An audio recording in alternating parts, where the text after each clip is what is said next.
Bonsoir à tous. Éclairage sur le Pérou, touché par un cyclone mi-mars, ayant affecté des dizaines de milliers de Péruviens dans le nord et le centre du pays. Les communautés chrétiennes leur viennent en aide. Alors cet épisode, il a éclipsé la crise politique qui secoue le pays depuis début décembre. En effet, la destitution du président Pedro Castillo a été le déclencheur de manifestations violemment réprimées. Des événements qui ont ravivé, on va le voir, les souffrances des populations autochtones. Comment plus largement l'Église les soutient pour défendre leurs droits face en particulier à l'exploitation massive des ressources pétrolières ou encore minières qui impactent leur mode de vie. On va en parler dans un instant avec Jimena Ortiz, notre invitée chargée de partenariat pôle Amérique latine et Caraïbes au Secours catholique. Mais pour commencer, voici des éléments à retenir. Le Pérou, pays d'Amérique du Sud, partage ses frontières avec l'Équateur, la Colombie, le Brésil, la Bolivie et le Chili. Sa population est d'environ 33 millions d'habitants. Sa capitale est Lima. Sur le plan religieux, le Pérou compte 75% de catholiques, 14% d'évangéliques, 6% d'agnostiques et personnes athées et 5% de personnes d'autres religions. Tout de suite, je retrouve notre invité.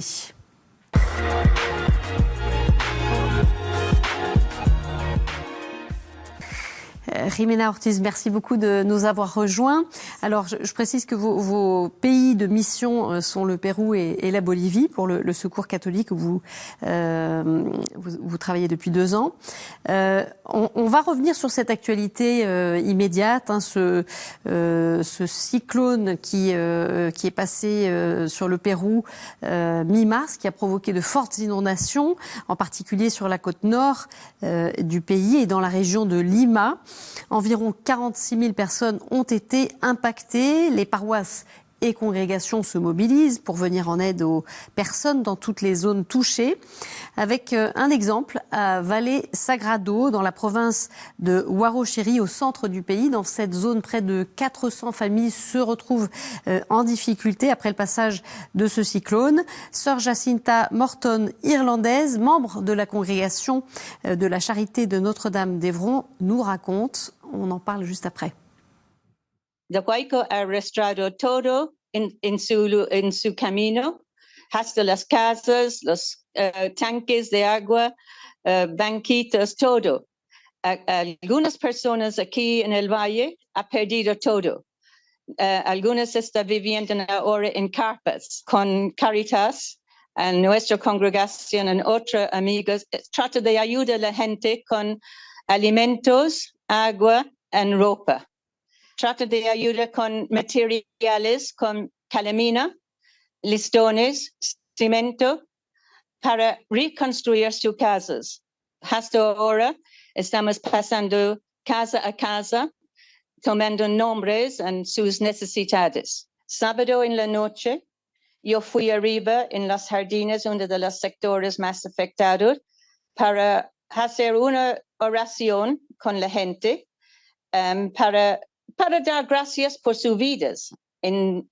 A pesar de ella ha perdido todo, ella está dando gracias que su vida y su familia está bien de salud. Poco a poco la gente va a superar y va a continuar en su manera con una vida humilde.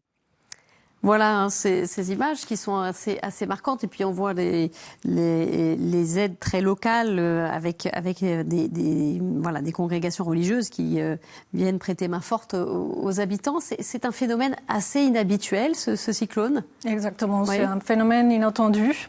C'est ça qu'on voit un peu dans les médias. C'est un phénomène qui n'est pas forcément attendu dans ce moment de l'année. Et qui est très très fort aussi. Donc même s'il y a des cyclones habituellement, on ne s'attend pas à ce moment de l'année, un cyclone si fort, avec des tempêtes si dévastatrices, avec des inondations si fortes aussi.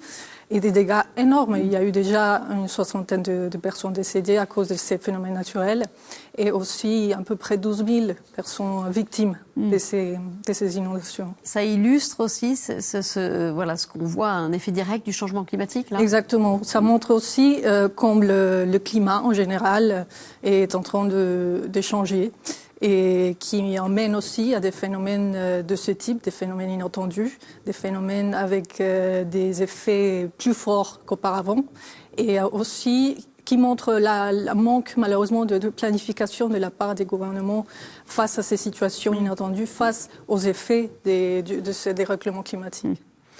Alors il y a un événement qui a été un petit peu éclipsé avec ce cyclone, c'est la crise qui touche le Pérou depuis le mois de décembre, puisqu'il y a eu la destitution du président Pedro Castillo qui avait tenté de dissoudre le Parlement. Tout ça a généré un climat de tension avec des manifestations. Dites-nous un petit peu aujourd'hui quel est le climat au Pérou 3 mois après? Le climat est un peu de moins de conflits, moins conflictuel. On voit moins de protestations, moins de manifestations dans les rues. Mais il faut dire que le Pérou traverse une crise politique depuis pas mal d'années, à peu près 6 ans.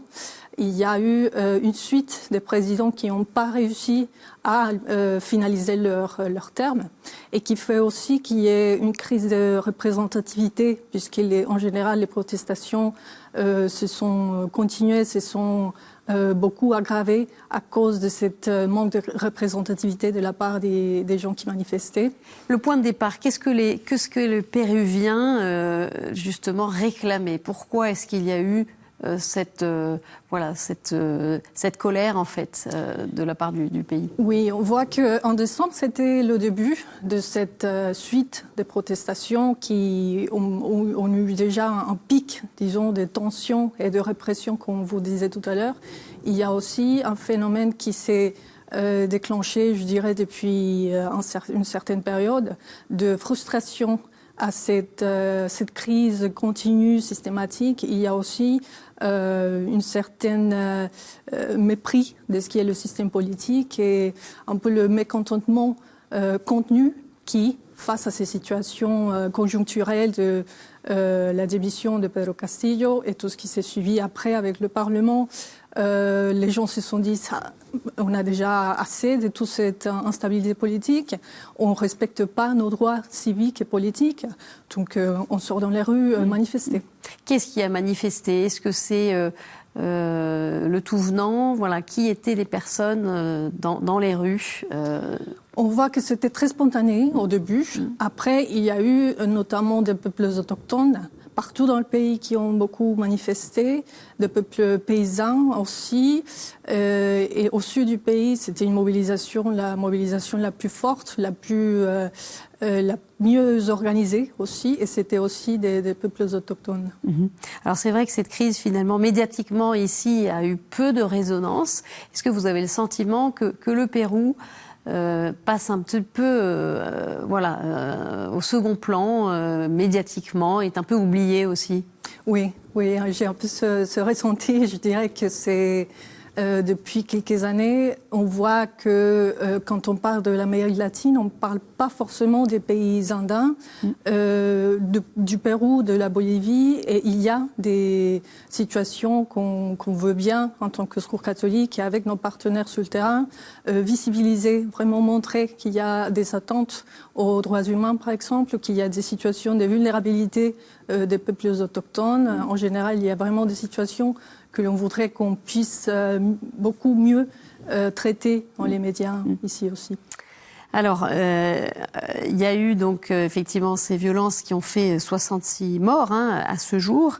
Et les violences, elles ont touché en particulier, et vous l'évoquiez, les populations autochtones, qui sont les populations les plus défavorisées. Alors, dans ce contexte de crise, l'Église péruvienne est mobilisée. Elle assiste ces personnes qui ont pu être notamment blessées. On va écouter Sylvia Alayo, qui est directrice de la Commission épiscopale pour l'action sociale. Desde el inicio de las protestas y la respuesta represiva del Estado, se pudo identificar claramente a partir de la lectura, de análisis de estándares internacionales de derechos humanos, que en el Perú se estaban violando los derechos humanos al producirse esta represión en las manifestaciones que había.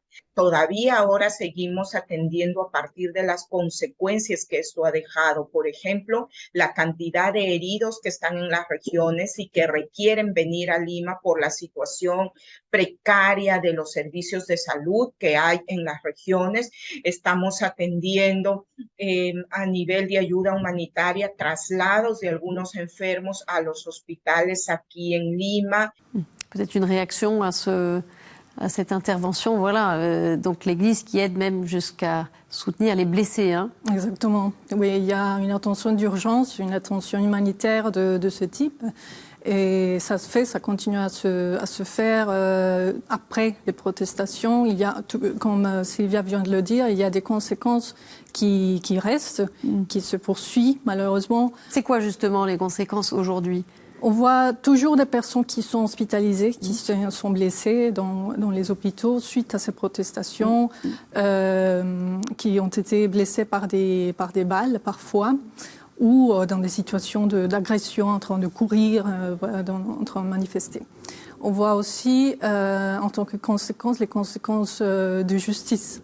Ce sont, je dirais, les conséquences les plus politiques, disons, qui ont un impact aussi sur le gouvernement actuel. Parce qu'à ce stade, on ne voit pas vraiment des responsabilités politiques de la part du gouvernement actuel. Dans ces violences Dina Boluarte. Alors Dina Boluarte, hein, précisons effectivement, qui a pris le pouvoir, hein, qui était la vice-présidente, et qui a quand même été mise en cause, non, dans ces violences-là. Oui, exactement. Donc elle a été mise en cause. Les gens réclamaient aussi le fait de ne pas avoir eu Pedro Castillo finalisé, qu'il n'a pas pu finaliser son terme. Et c'est Dina Boluarte qui a pris le pouvoir. Et malheureusement, le gouvernement en général, l'exécutif et aussi le parlementaire n'a pas vraiment répondu à cette situation de répression des violences. En tout cas, c'est l'occasion de se pencher un peu avec vous sur ce que vivent les peuples autochtones.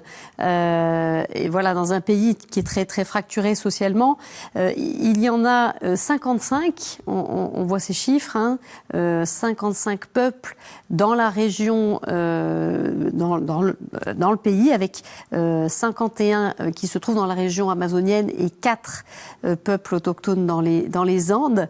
On va essayer de comprendre effectivement ce que vivent ces populations-là de manière plus générale, avec l'impact de l'exploitation des ressources naturelles sur les modes de vie et les territoires des peuples amazoniens. Alors on va écouter pour ça le témoignage qu'avait entendu le pape François lors de son voyage au Pérou en 2018, où il avait tenu à rencontrer les peuples d'Amazonie.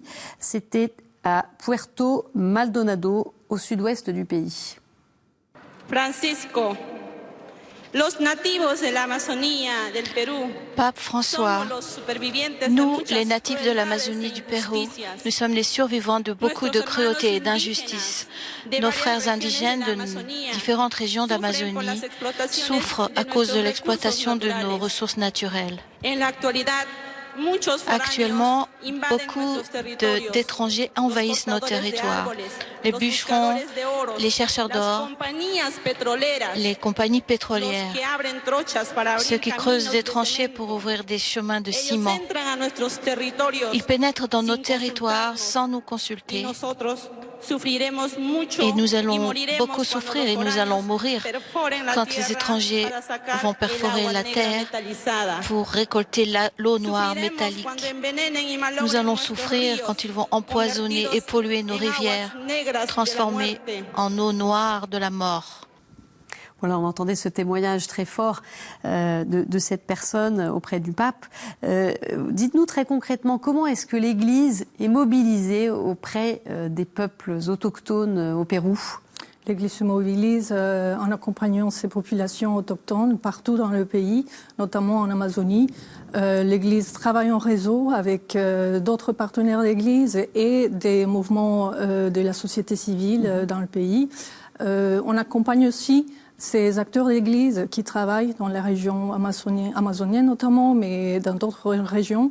L'Église mène des actions de renforcement de capacité de ces populations pour qu'ils puissent défendre leurs droits, pour qu'ils puissent rester dans leur territoire, pour qu'ils aient aussi des outils de plaidoyer face à l'État, face aux entreprises extractives par exemple qui arrivent dans leur territoire. Donc ils font un travail d'accompagnement de ce type, mais aussi d'accompagnement plutôt spirituel, et aussi pour qu'ils puissent, en général, les différents acteurs, notamment les acteurs publics, les écouter et aussi avoir des agendas communs avec eux. Est-ce que vous voyez des évolutions positives, voilà, des petits germes d'espérance face, effectivement, on le comprend bien, à ce déséquilibre des forces, évidemment? Oui, il y a un travail énorme qui est fait et qui a déjà des initiatives très intéressantes qui ont abouti à des vrais succès, je dirais, et qui ont... Vous avez des exemples ? Oui, il y a, en termes de renforcement de capacité, il y a déjà des réseaux très consolidés au niveau panamazonien avec d'autres pays qui font partie de l'Amazonie, dont le Pérou avec d'autres pays. Et l'Église a déjà un travail consolidé en termes de plaidoyer, de rendre visible aussi ces situations de l'impact des industries extractives, par exemple. Il y a la REPAM comme réseau panamazonien, par exemple, qui mène un travail très important. Il y a le réseau Église et Mines. C'est un autre réseau œcuménique dont l'Église catholique participe avec d'autres acteurs. Il y a en général un travail très intéressant dans ce travail en réseau et aussi, comme je disais tout à l'heure, pour visibiliser ce type de cas et commencer vraiment à le reprendre à l'opinion publique. Et les populations elles-mêmes, j'imagine, elles participent d'elles-mêmes de ce mouvement aussi. Oui. Elles sont des acteurs à part entière. Exactement. Ils travaillent la main à la main avec les populations, ils travaillent tout près des leaders, hommes et femmes, jeunes. Ils promeuvent aussi la participation des populations jeunes pour qu'ils s'engagent à la défense de leur territoire.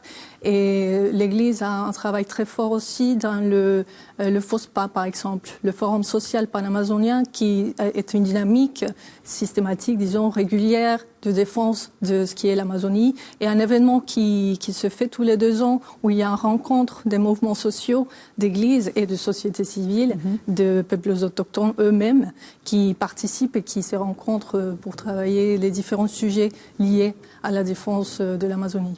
Quels sont pour vous voilà, les défis qui restent à parcourir, ou les urgences aussi, pour que ça évolue davantage aussi pour ces populations-là? Je trouve que dans le Pérou et je dirais partout en Amérique latine, il faut vraiment penser à l'interculturel.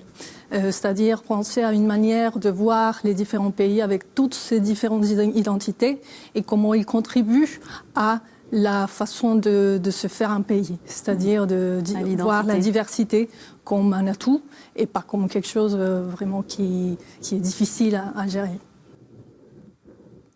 Merci beaucoup, Jimena Ortiz, pour votre éclairage. On va continuer, bien sûr, à suivre ce qui se passe au Pérou. Et on poursuit avec d'autres actualités.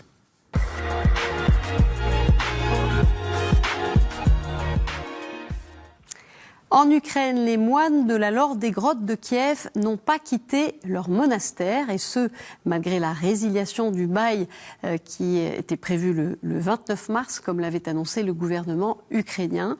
Ces moines de l'Église orthodoxe, historiquement liés au patriarcat de Moscou, sont soupçonnés d'avoir conservé des sympathies pro-russes, bien que cette église ait annoncé fin mai sa rupture avec Moscou. Alors cette actualité, bien sûr, est avant tout politique dans cette guerre de communication qui se joue entre Kiev et Moscou. Mais quel serait l'impact religieux en cas de départ des moines? Eh bien, nous écoutons Jérôme Dartiguenave, qui est chargé de mission Ukraine pour l'œuvre d'Orient.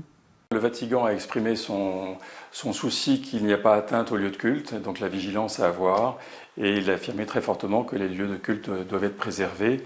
Il y a eu une réaction de l'Église gréco-catholique par son patriarche, Savvaitius Svatoslav Shevchuk. Il dit qu'on peut poursuivre un individu pour des crimes contre la sécurité de l'État, mais une Église en tant que telle ne doit pas être poursuivie. Et il va jusqu'à dire forcer une Église à entrer dans la clandestinité partielle ou totale est une mauvaise idée. C'est bien sûr une très grande violence pour les fidèles de l'Église, dont tous ne sont pas concernés par les dimensions politiques éventuelles qu'il peut y avoir selon les circonstances. Mais c'est aussi une grande violence pour le pays lui-même, qui paye cette violence faite à l'une de ses églises. Donc, et l'Église gréco-catholique est bien placée pour en parler, puisqu'elle a été abolie en 1839 et que c'était une église souterraine de 1946 à 1990.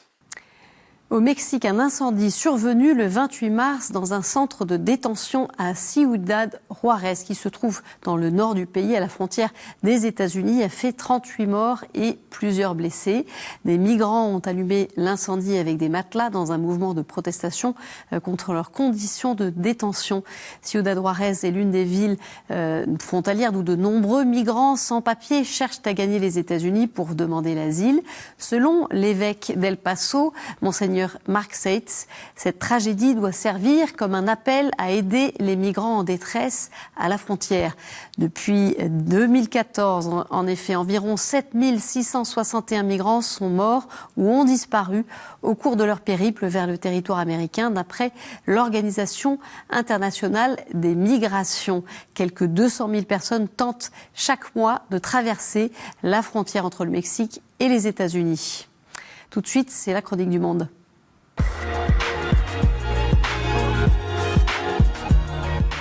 Et on retrouve sœur Juliette Mgueta, religieuse du Sacré-Cœur de Jésus à N'Djamena. Bienvenue au pays de Toumaï, Toumaï qui veut dire espoir de vie. Cette fois-ci, nous allons vous parler de la communauté de vie chrétienne, en abrégé CEVEX. CEVEX est une organisation laïque internationale de droit pontifical. CEVEX Tchad existe depuis l'an 2000. CEVEX vit la spiritualité ignatienne. CEVEX Tchad est composé de 30 membres divisés en 3 communautés. La communauté Saint-Pierre-Claver, la communauté Le Pèlerin et la communauté Saint-François-Xavier. Les membres vivent la spiritualité ignatienne dans leur lieu de travail. Certains sont engagés dans le domaine de la santé, d'autres dans le domaine de l'éducation, d'autres dans le domaine pénitentiaire ou judiciaire. Ceux qui travaillent dans le domaine de la justice, comme les avocats, les juges et les greffiers, ont donné un témoignage formidable de leur engagement au quotidien en prenant leur proie. Le défi de CEVEX, c'est le peu de nombre de personnes. En ce moment de synode et centenaire de l'Église, que Dieu donne la grâce de vivre la mission dans la participation et la communion. Merci ma sœur. Voilà, c'est la fin de cette édition. Vous pouvez la retrouver sur notre site et nos réseaux sociaux. Merci de votre fidélité. Je vous souhaite une très belle semaine et je vous dis à jeudi. Au revoir.